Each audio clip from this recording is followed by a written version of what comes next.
Hello out there, I'm the oldest nerd. Today we're talking about Farscape and the episode Thrown for a Loss. In this episode, the crew thinks they're going to negotiate with the Tavlex. It's a race they haven't had any contact with, pretty unfamiliar with. And they hope to be able to trade for supplies, and Rigel, being their chief negotiator, is put as a representative. Now, he wants to go in full royal regalia and things like that, so he is dressed to the nines and put on a high platform. And the Tavlex instead come aboard Moya and attack and kidnap Rigel and take him away, as they think that the Hynerian Empire will pay a large ransom to release him. Now, the Tavlex, which Crichton mispronounces as Tavlars throughout the episode to the great annoyance of Aaron's son, were drug injectors that also uses weapons and shields, and it also makes them, the drug itself makes them more energetic. So they easily overcome Crichton, Aaron, and Dargo, except for one soldier who, by some accident, knocks himself out, and they take him prisoner aboard Moya. Now, this gives Dargo, Aaron, and Crichton opportunity to try out the device one at a time, and they have slightly different outcomes.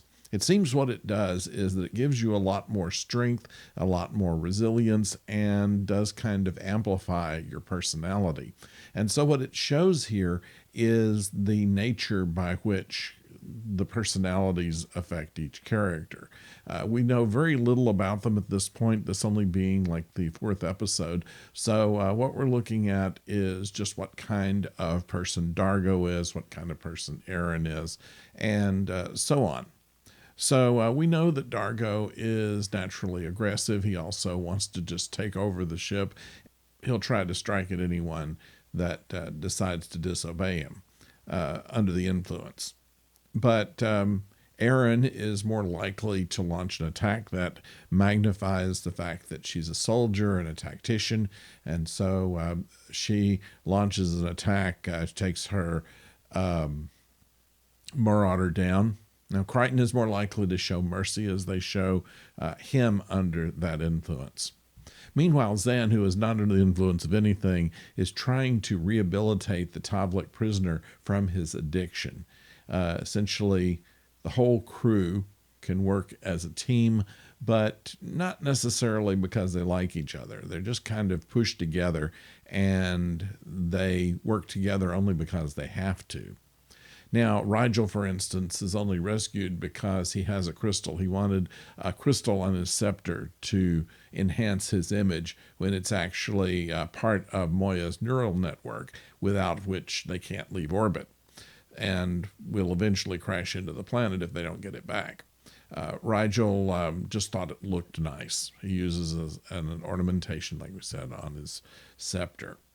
Nevertheless, Crichton is considered useless, generally speaking, and he's only taken on Aaron's Marauder so he can carry things and kind of work as a human shield in case there are some insects or grass or natural topography of the area that they're going to that might be dangerous to Aaron.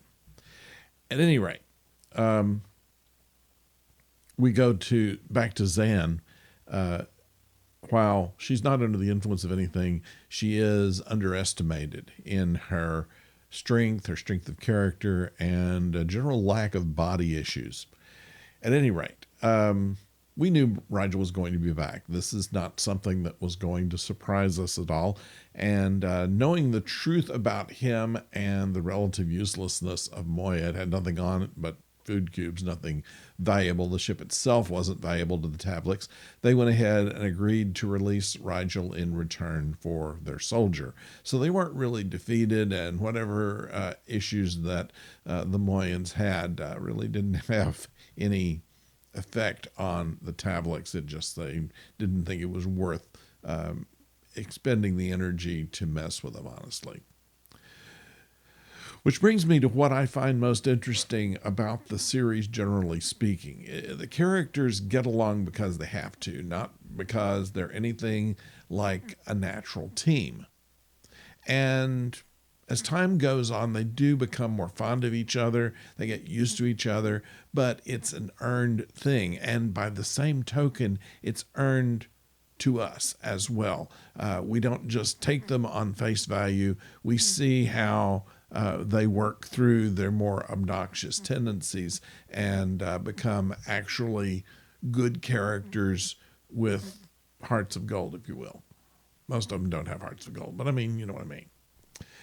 So this organic progression is what I'm talking about, and it makes it seem more real to us, and I think that's one of the highlights and hallmarks of this series.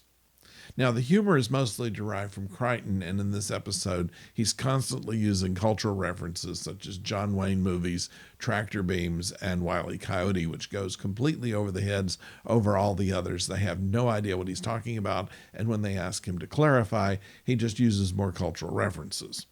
However, in this episode, Rigel also has a couple of good lines. One of them is, well, he had regular curses anyway, and you can about figure out what yachts and dren and things like that are, but one he uses in this show was a